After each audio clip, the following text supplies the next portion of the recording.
Mesdames et Messieurs les conférenciers, distingués invités, je voudrais d'abord rendre un vibrant hommage aux initiateurs des présentes assises, Marc Ona Essangui et Marcel Libama, respectivement président et vice-président de l'ONG Brain Forest.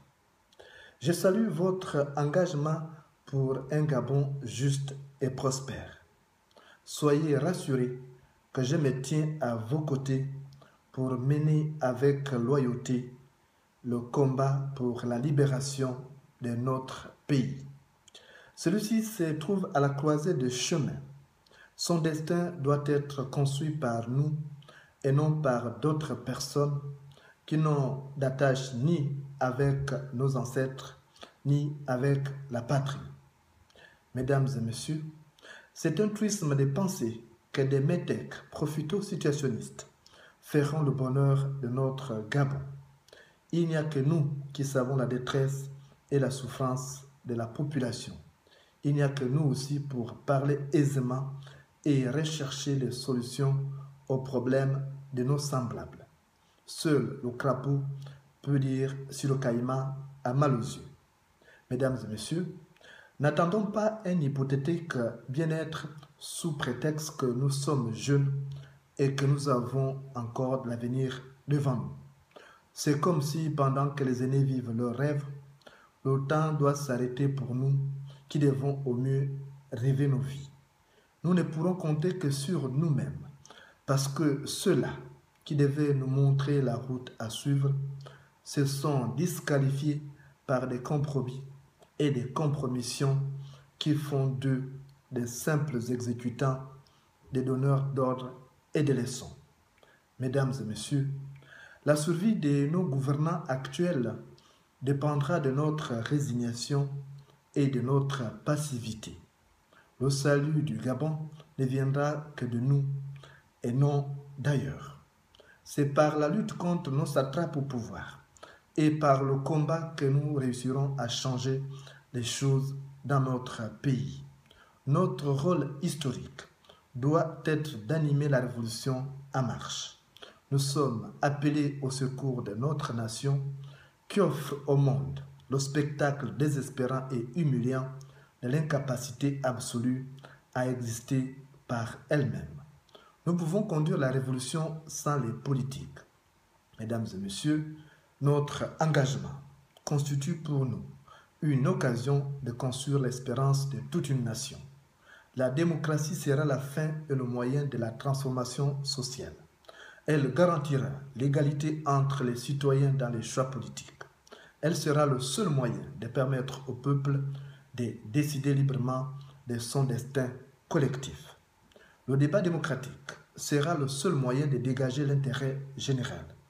Dans tous les pays où il y a eu la révolution, celle-ci a été menée par la société civile. Mesdames et messieurs, nous devons faire en sorte que la démocratie ne s'arrête plus au droit de vote, mais aussi qu'elle se manifeste dans toutes les sphères de la vie économique et sociale. Notre engagement doit être orienté vers une lutte en vue de présider au destin de notre pays.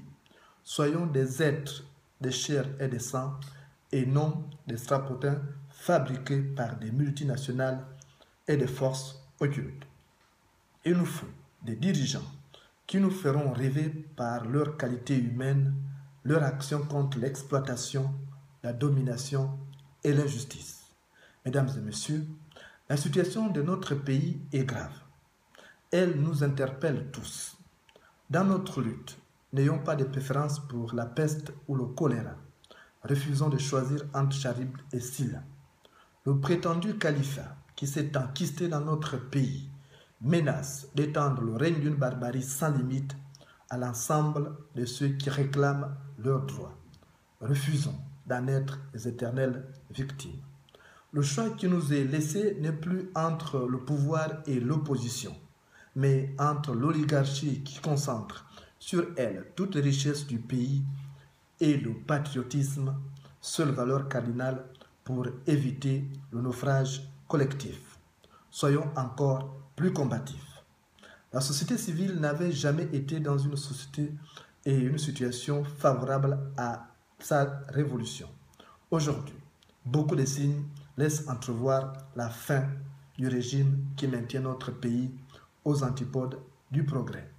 Mesdames et messieurs les conférenciers, distingués invités, les présentes assises nous offrent l'occasion de bâtir les fondamentaux d'un Gabon nouveau où tous les citoyens seront libres et égaux devant la loi.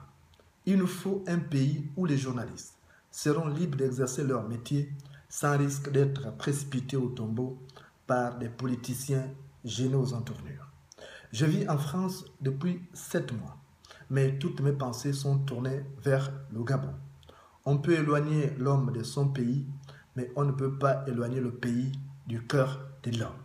Le Gabon est notre paradis, même si c'est un pays sous-développé. Pour la poule, le poulailler est un palais d'or, malgré la puanteur des lieux. Mesdames et messieurs, rêvons ensemble d'un Gabon meilleur. Posons les fondamentaux d'un pays où il fait bon vivre. Un pays débarrassé des oripeaux de la misère et de la pauvreté. La pauvreté dépossède l'homme de son identité.